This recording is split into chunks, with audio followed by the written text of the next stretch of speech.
Good afternoon, everyone, and welcome to the webinar. My name is Kieran Stevens, and I'm also joined by my colleague Howell Thomas from Williams Medical today. On behalf of Williams Medical, I'd just like to take this opportunity to welcome everyone to this webinar on net zero in primary care, supporting the NHS with decarbonisation. Discussion points for the webinar will include cold chain breaches and the associated implications of drug waste, managing temperature in fridges with Apollo Smart Panel, how does the Apollo Smart Panel work, and an evaluation of Apollo Smart Panels in NHS primary care settings. We'll also have time at the end of the session for a question and answer session. This webinar is presented in partnership with Health Innovation East and Phase Change Solutions, and we're delighted to welcome Philip Shelton, Principal Advisor Sustainability for Health Innovation East, Rishav Ghosh, Business Analyst for Health Innovation East, and Ron Hobb, Chief Revenue Officer at Phase Change Solutions. Thanks for joining us today. And just a few bits in terms of housekeeping. So this webinar is scheduled for 1 hour. And in terms of questions, we'd like to invite your comments and questions throughout the session. So if you do have a question, please use the chat function on your screen, and these will be covered during the Q&A at the end of the session. So without further ado, I'd like to hand over to Philip Shelton to start the session. Great, thanks, Kieran, and welcome to everybody on the call. So I'm just going to forward to slide 4. Can everyone see slide 4? Perfect, great. So my name is Phil Shelton. I work for Health Innovation East, and I'm our head of or lead on our environmental and net zero work here. So just a little bit about the Health Innovation Network and about our organisation. So I belong to what's called the Health Innovation Network. So we are an organisation or group of 15 organisations that cover the whole of England. And we're particularly interested in, and we're commissioned to do work based on looking at how we can find the best innovation, the most impactful innovation, and get that into the NHS, into practice as quickly as possible. Historically, that's been shown to take up to 20 years, 25 years sometimes in certain cases. And we're really there to try and spot those innovations and accelerate them into the NHS. And part of that work is to help companies and organizations with their use cases and looking at how they might transition their products, but also then to do what we call real world evaluation. And my colleague Rishav will be talking about the study that we run later on in this talk. But that's a really important part to show, does it really work, in practice, in real world settings? And I think that's going to be an exciting part of the talk as we go through that. So as part of my work, we're interested in innovation around net zero. As you know, the NHS wants to reach net zero by 2030. And what we are really keen to do is to spot innovation. And we know from all the strategic work that's been done at NHS England is that innovation will be an important part of them being able to get to that net zero target. And one thing we spotted, we were doing some work with a number of innovators in health tech, and a company called Phase Change Solutions, who are on today, which is great. We managed to connect up with them, and they've been working on looking at some of their products and solutions in cold chain. And we thought actually this would be a really interesting thing to explore, an innovation to explore for cold chain issues within the NHS. And we thought we'd particularly start with a use case within primary care. Most of you will probably know on the call, just to remind you about cold chain. So all the way from manufacturing to getting to the patient, temperature sensitive drugs and vaccines have to stay within a very strict temperature range of anywhere between 2 and 8. As you know, from COVID, we had some vaccines there that had to be stored at something like -60, these mRNA vaccines. So a really tricky use case there for cold chain, but generally between 2 and 8. And any breach anywhere along that is called a cold chain breach. So it could be anywhere from the manufacturing to the supply to the distribution, all the way to where the practices are, for example, in primary care. And what we do know is that in primary care, there are quite a high number of cold chain breaches. And so much so that these have been actually described as unavoidable cold chain breaches, which I think is a really interesting term, because I think what we're going to show by the end of this presentation is that actually these are avoidable cold chain breaches. And what's been shown from published literature from NHS England and from Public Health England is that 50% of cold chain breaches have been described as unavoidable, failure due to power cuts, etc.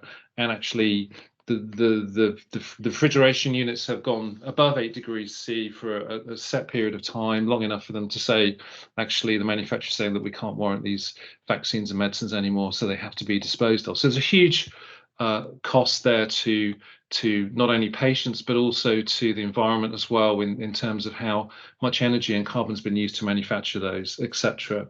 And actually last year in 22, well the year before now, 2.9 million were reported just for vaccines wasted due to these cold chain breaches in primary care, and we think actually that number's probably a lot higher than that across England. So what do we know about existing fridges? So from the work that we've done and actually what's been published, which is really quite stark, is that actually even pharmacy grade fridges only can maintain the required temperature range above below 8 degrees for about less than 1 hour during a power cut, which is really quite striking. And when we were meeting with organizations like CQC and Public Health England, they were saying that this kind of unavoidable, that they called persistent issue has been around for many years, wasted year on year, due to cold chain breaches and people not being able to get to their fridges quick enough to take action to stop that cold chain breach. And any innovation in this space would be beneficial because no innovation has been seen for a long time in this area. Of interest, our organization, this is my last slide, we did run a study in 2021, just looking at whether or not remote monitoring or automatic monitoring of temperatures in fridges would be beneficial to cold chain breaches. What that study showed, it's on our website, and as there's a report there, is that actually it did save staff time because you didn't have to go in, download temperature readings from your data logger or manually take those. But actually it had no effect on the number of cold chain breaches, because even though you might be alerted or you were alerted maybe a few minutes earlier to a cold chain breach, you still had, whether you're in a rural place, had to get to your practice, get to those medicines in time, and quite often you get there the next morning or it would be too long to get there. So clearly further innovation is needed along this issue to do that. And what I'm going to do now is hand over to Ron, who's from Phase Change Solutions. He's going to talk to you a little bit more about what the technology is that we used to try and address this. And I think we can move from unavoidable to avoidable. So I'm going to hand over to Ron now.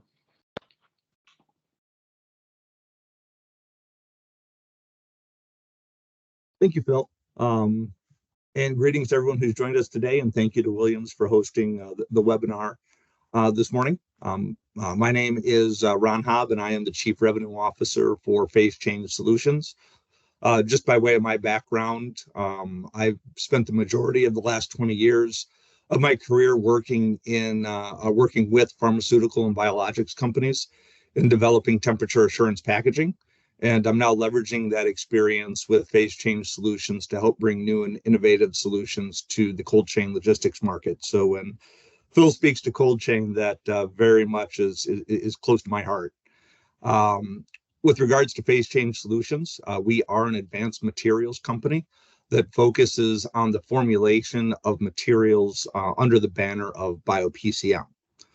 BioPCM as a product is an engineered material that is developed from natural occurring feedstocks, including both bio-based materials, as well as materials that are diverted away from waste streams and ultimately creates a safe, non-toxic, non-flammable, advanced phase change material that helps maintain temperature and build energy resiliency.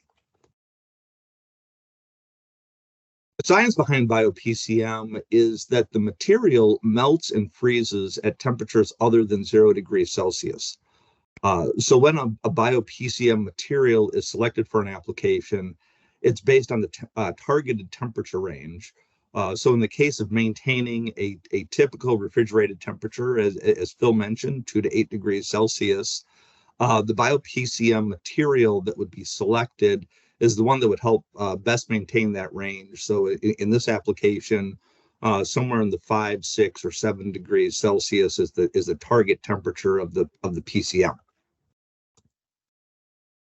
Once installed in a refrigerator, should the temperature begin to rise above the target temperature, the bio-PCM begins to melt as it absorbs energy from inside the refrigerator and helping to bring the system back down towards the targeted temperature. When the temperature inside the refrigerator starts to dip below the targeted temperature range, now the bio-PCM begins to refreeze, and in that process, it releases heat into the system, once again helping to bring the environment back up to the target temperature, and also provide a more consistent temperature performance, which ultimately leads to also a more consistent energy performance. Over its lifetime, the bio-PCM will repeat this process of absorbing and releasing heat, or melting and freezing, creating a stable environment that also creates multiple positive benefits. And if I were to try to summarize those benefits, think of it as more stable temperature performance means that the compressor system in that refrigeration unit is going to cycle less frequently. Less frequent cycling reduces the power consumption, measuring it as kilowatts per hour, which also means a reduction in CO2 emissions. Another benefit is that the fewer cycles of the compressor, meaning that it turns off and on less frequently, helps extend the life of the compressor and ultimately expand the life of the refrigeration equipment itself. So you're getting a benefit of lower energy consumption, a longer lifespan of the refrigeration unit, and a more stable temperature environment inside the refrigerator. Ultimately, bio-PCM and the Apollo panels do help address 3 of the most common challenges that we have heard at GPs, with the first being the loss of time. And that means reducing the time that is lost due to equipment failures and power outages. As you know, when there is an unexpected interruption to refrigeration, the staff and the GP's efforts are turned away from patient care and now have to be diverted and redirected to addressing how to keep the medicine ethical, or in the case of a temperature excursion or a temperature breach, how to disposition the medicines that may have fallen out of temperature. The second common problem is medical waste, and Phil touched on that earlier. And I think it's interesting to think about it as unavoidable waste. I think through technology, there's a number of ways to change that from being unavoidable to avoidable. But globally, millions of dollars of medicines are deemed to be unusable to final stage just before it's reaching the patient due to temperature breaches.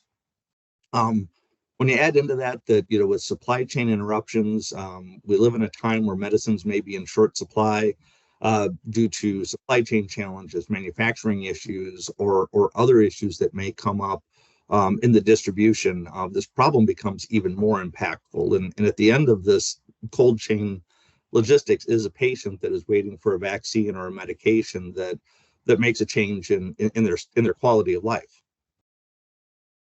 And then the third challenge that's addressed is the compressor failures. And almost by definition, compressor failures are unpredictable and have a significant impact on safe storage, especially when those failures happen outside of normal operating hours, where there's little to no chance to react and take precautionary measures, such as when these failures happen overnight when a location is not staffed. So even if you have a real-time monitoring of temperature, a failure that happens at midnight, you may not have the time within that hour to come in and address the issue before medicines are compromised. When the Apollo panels are introduced into a refrigeration system, those challenges can be mitigated, allowing for more time to react and respond. And in just a few moments, I'll be turning it over to Rishav, who will walk through how that time gets extended But now GPs, doctors' offices, hospitals have time available to make the service call, to bring in a mechanic to repair the refrigerator, potentially engage contingency plans, all while that temperature is maintained inside the refrigerator for a much longer duration. So with that, I would now like to hand it over to Rashev, who will share the process and outcomes of a practical real-world application of the Apollo panels.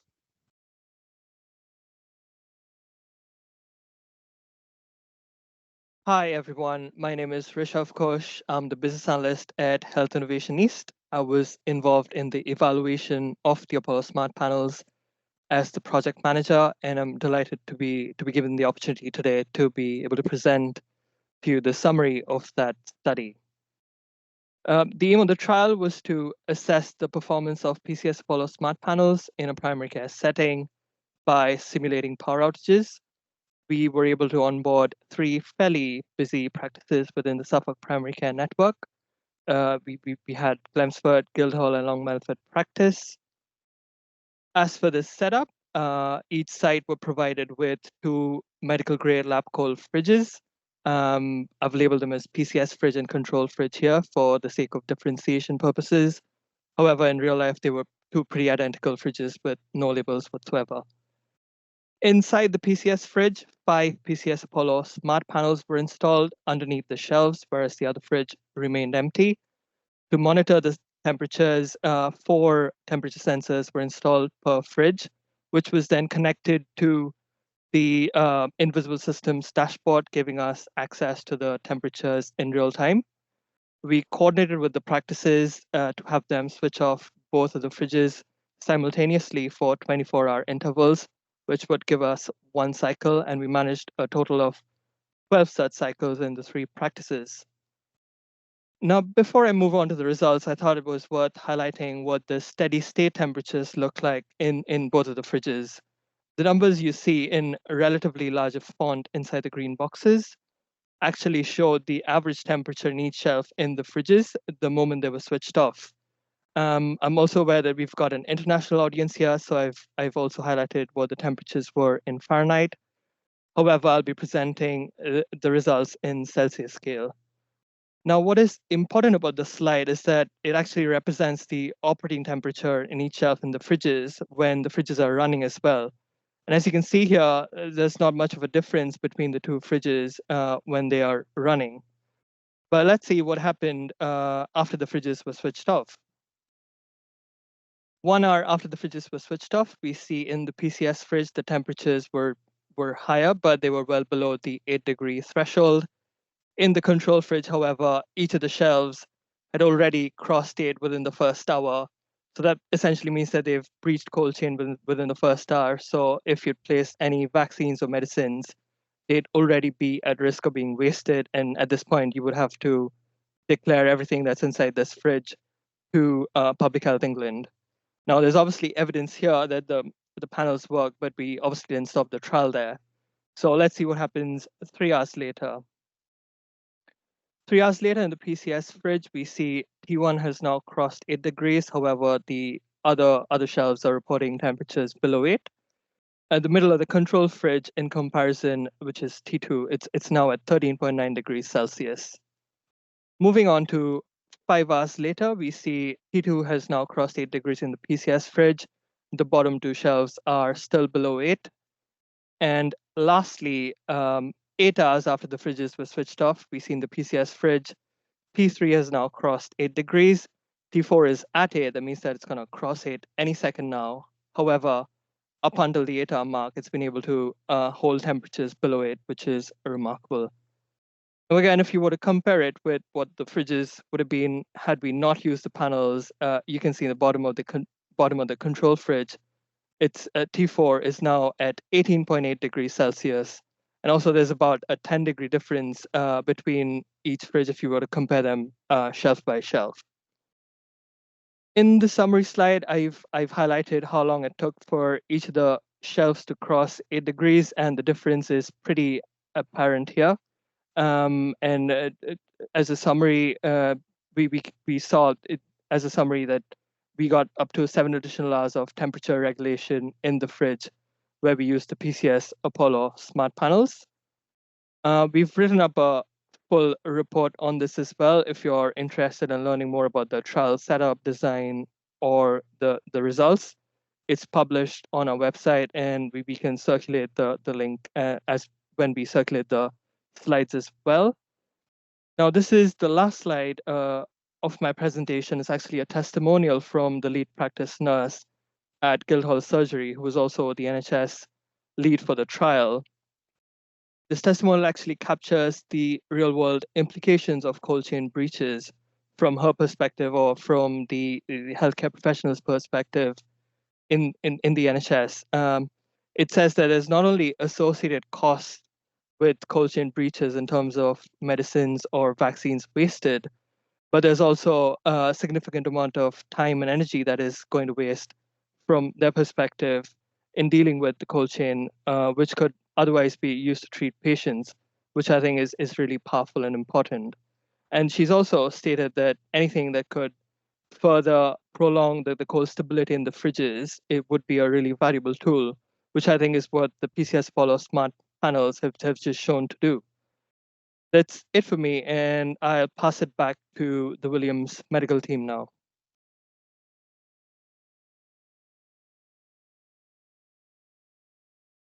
Thank you very much for that, Rishad. That's brilliant. I think that really brings the whole thing back to life with a real life case study. So just a little bit around the Apollo panel as a product within Williams. The product is available for purchase through our contact center and is available online if you would like to read some more information around that. The study is also linked to the product page, so you'll be able to read a bit more around that, how the study was conducted, and the ins and outs around there. So for me, the big benefits are probably evident to you all. The Apollo panel is virtually insurance against loss of medicines, and it also helps to eliminate time wasted, which could be spent with patients. So to me, the big thing to take out of today is it's a tool to help reduce compressor usage, in turn reducing energy consumption, helping with decarbonisation. The bit to consider is around the medicine and obviously cold chain, which Phil touched on earlier.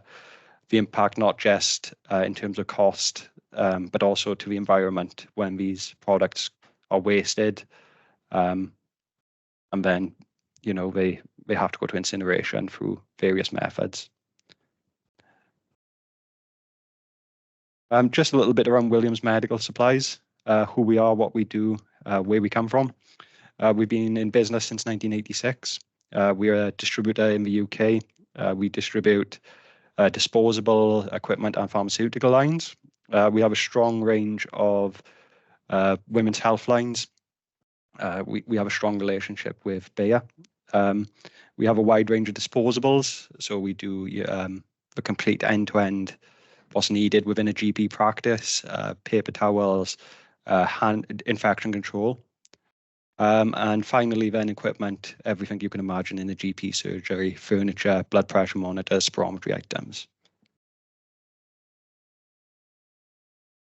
I now open the floor to any questions that you may have around the panel, the costs, or anything else. I can already see one that's come in. How much does a panel cost, a typical panel? A typical panel we've listed at £125 on our website. Typically, a 300-400 litre fridge requires around a panel, a shelf. So you're looking at the cost being around £500-ish.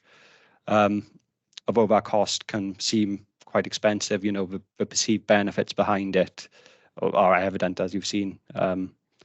Just one incident of wastage could pay for the panel tenfold. Some drugs we sell here at Williams, cancer drugs, such as Prostap, they're a couple of £100 an injection. As you can see, one shelf, one loss, it would pay for the panels 10 times over.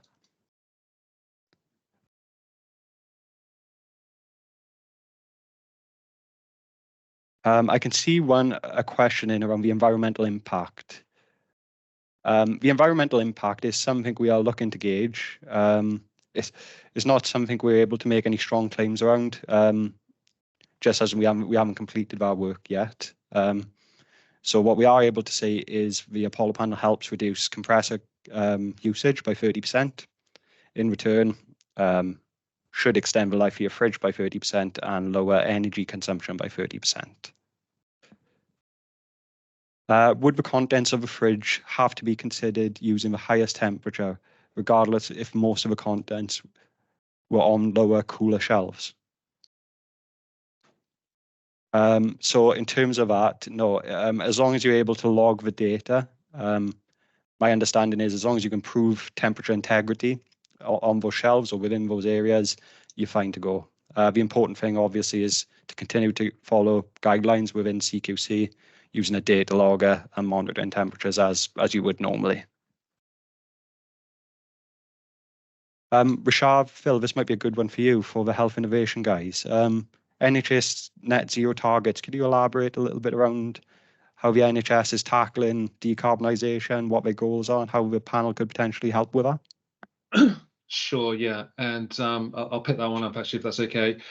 Just to go back to the previous question as well about the temperature logging. So, Hywel, I think you're absolutely right on that. But I do recall a conversation with CQC, and this might be interesting for the audience, around the evidence. So if somebody like CQC comes in and says, they might ask you, how are you monitoring your fridges? So they're not going to give you necessarily an answer, but you might be able to say, well, actually, we monitor each shelf. And actually, we're careful on that. And because we're monitoring the lower shelf, we know that the temperatures are in this range. So I think it's about how you cover these practices within your own practice. And if you can then show that to CQC, they're going to go, great, you're monitoring that. You've seen the different temperatures and different shelves. You haven't had a breach on your lower shelf, so that's fine. So I think that's a really interesting point, actually. Rather than someone like CQC telling you what you need to do, you need to evidence to them what you do, and then that's the piece that I think that they're interested in.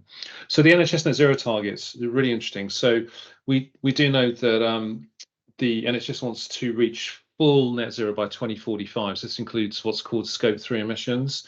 So this thing's called scope 1, 2, and 3. One of the ones that are kind of immediately there in your environment. So that could be the sort of energy you use on site. The scope 2 ones are the ones where you've got carbon related products coming in. So it could be electricity or gas, those sorts of things. The scope 3 ones are the ones that are really hidden. Those are the really hard ones to find, and those are the ones around manufacturing and transport. It could be shipping, kind of CO2 equivalents, based on your products. If you've got one that's produced just down the road or one that's shipped over from overseas, there's going to be a huge difference in the carbon footprint there. That's hidden, and that's the scope 3. So the NHS wants to really drill down to the scope 3 emissions, and actually all suppliers coming into the NHS have to produce what's called a carbon reduction plan, and they have to help the NHS by themselves becoming net zero by 2040, so that they can actually help the NHS do that as well. And what we do know is that from colleagues in the region, that primary care, the biggest carbon footprint from that is medicines. I think it's something around 90%. So what we're looking at here is this, what we called unavoidable, turning it to avoidable, is going to have potentially a real, if every practice in the country were using Apollo panels, could have quite a significant impact on that sort of hard to reach carbon piece, to help the NHS get to net zero. So I think that's really fantastic. And I think the more practices that use it, Rishabh and myself, for example, would be keen to do a further evaluation to sort of start to measure that really. And I think that would be a fantastic thing.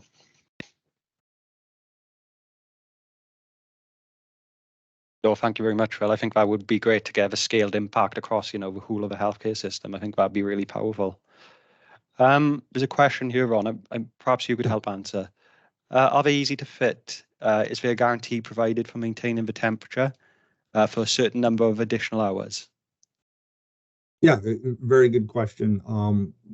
They are easy to fit. They easily install under the shelf of the panel or under the shelf of the refrigerator. A zip tie type application, so no tools required, and a 5 refrigerator or five shelf refrigerator can be installed in well under 45 minutes. So very easy, no maintenance as well. So once installed, it is a set it and forget it type of application. So it is only called into action then when there is a potential breach. In terms of guarantee, every refrigerator, every environment that it operates in is different.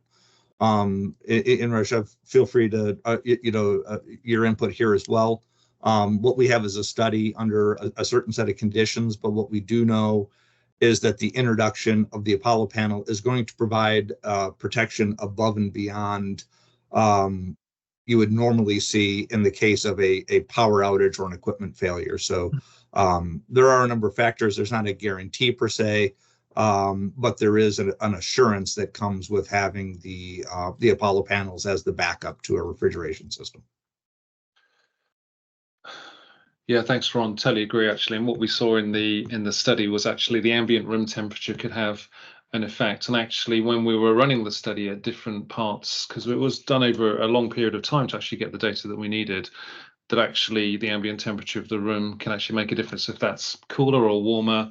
So I think what's really important, as Ron said there, is to still continue to measure your temperatures. But as we can see from across 3 different practices, in totally different environments, in different rooms, so the fridges were in different environments, we did see quite a tight average of time increased in terms of going to a cold chain breach. So I think that's a really good piece. But actually, you are going to need to maintain those measures as well in terms of measuring that.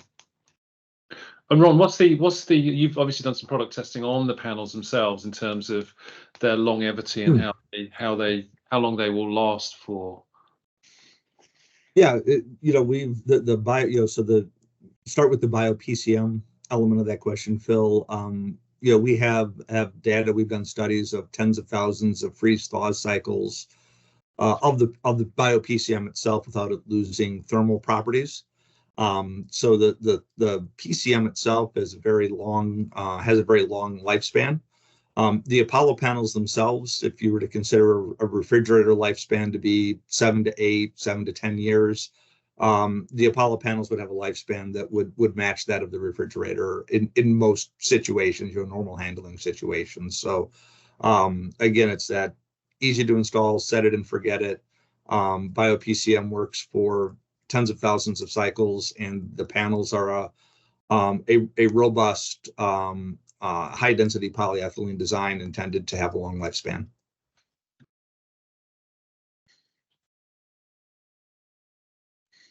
And I think it's important to just note as well, there's a simple set of instructions supplied with every panel purchased, giving detail, how to install, how long to leave a panel once you first install it. So there's a sort of charge up time to that.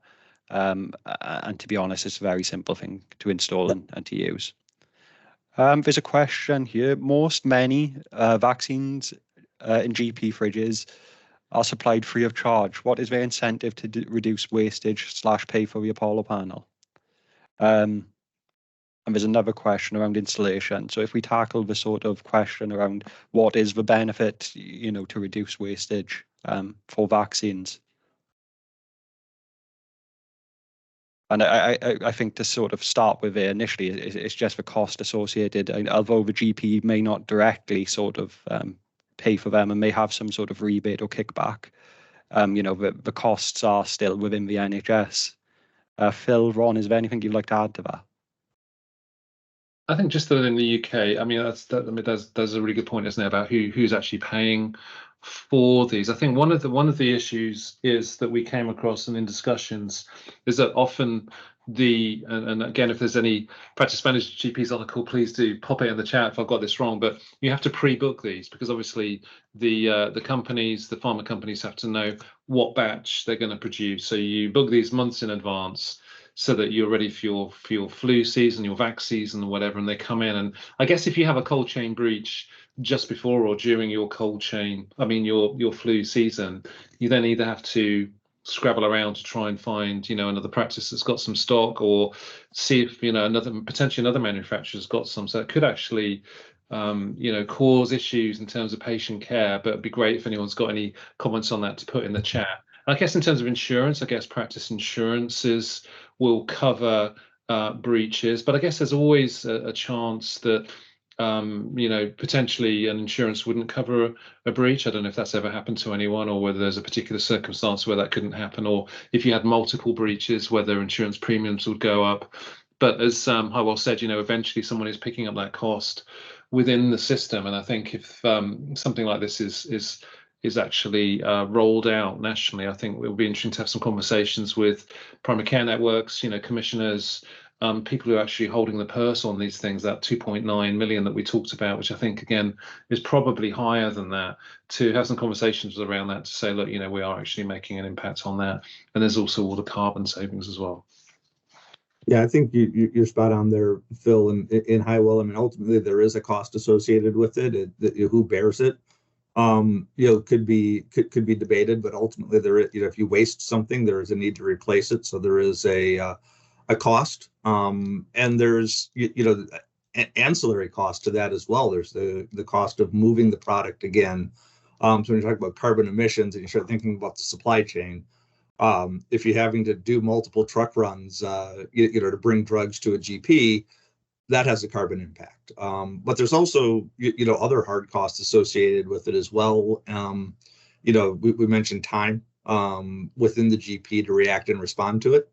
To temperature breaches, and then there's a quality of care element to it as well. If you have a breach, and I'll use since we're just coming out of the period of time where flu vaccines are very popular, if you lose a shipment of flu vaccine, they're hard to replace. There's a limited supply, and now you have a patient care issue of not being able to get the medicine at the time that they need it.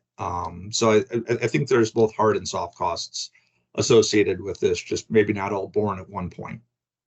Ron, I think you raised an important point there as well around around quality as well. So when I was talking, just remind me when I was talking to the head of CQC who looks after this area within primary care, he was saying that often one of the domains within the Care Quality Commission when they come out is your practice well led, and then one component of that is actually what are you doing in terms of continuous improvement? What are you doing in terms of research?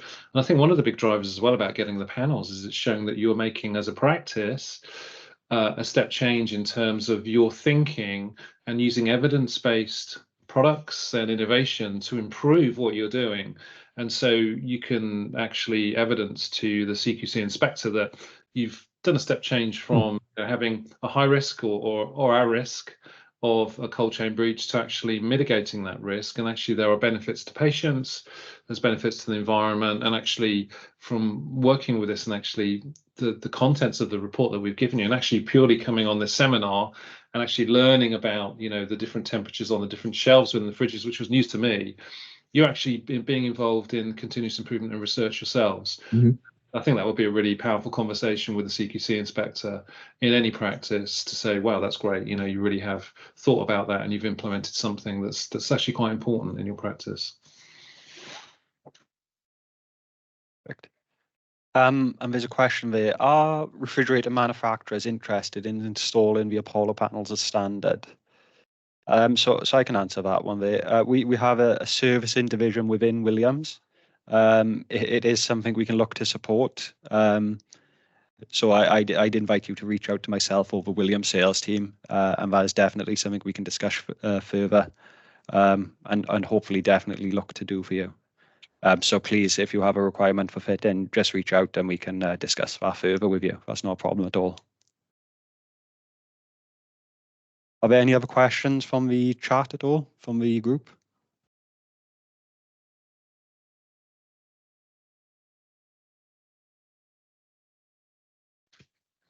That's a fantastic question that just came in. Does anybody on the call know how many refrigerators there are across the GP and hospital estate in the UK? That would inform the metrics on the potential impact financially and through carbon saving. Phil, Ron, is that something you can advise on at all? It's quite a difficult one. Wow, yeah, sorry. I mean, let me just kick off. So I think there's around, Hywell, you know better than me, probably 6,500 GP practices across England. Is that correct? Yeah, England and Wales, I believe, is around 8,000, with practices turning into federations and PCNs. Yeah. That number does fluctuate, but yeah, approximately 8,000. And maybe two large refrigerators per practice? I'd say that's a conservative estimate. Yeah, so 16,000. So I think, it would be interesting to do the sums. We have done a little bit of work on that. Brad, thank you for that question. I think, we would like to do a little bit more, but I guess we don't want to be too sort of ambitious at this stage. We're hoping that we're going to get some panels out, but I think as that scales up, and as Hywell said later on, I think it'd be fantastic to start to go back and evaluate that sort of larger kind of footprint impact as that goes through. But I think there's probably about a minimum of 16,000 fridges out there, which I think if you start doing the sums would be quite impactful. So thanks for that question. A great question. There's another one here. Is it in the NHS's interest to buy this centrally in bulk and not practice by practice? There might be some economies of scales, and possibly CQC would be happy. Phil, is that something you could support with at all, please?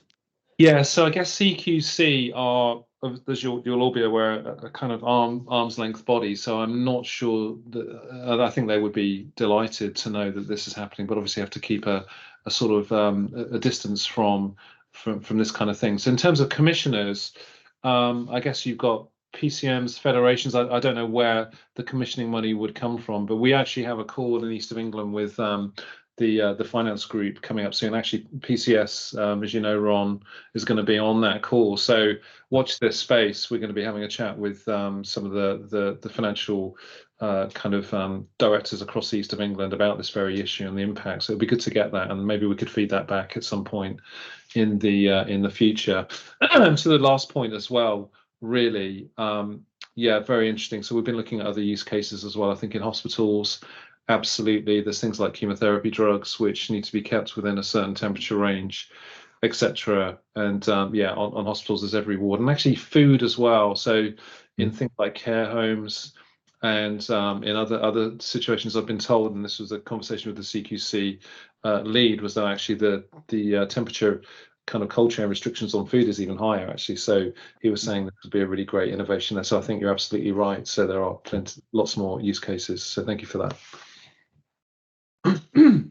Thank you very much for that, Phil. I open the floor to any last questions before we move on to thanks and close.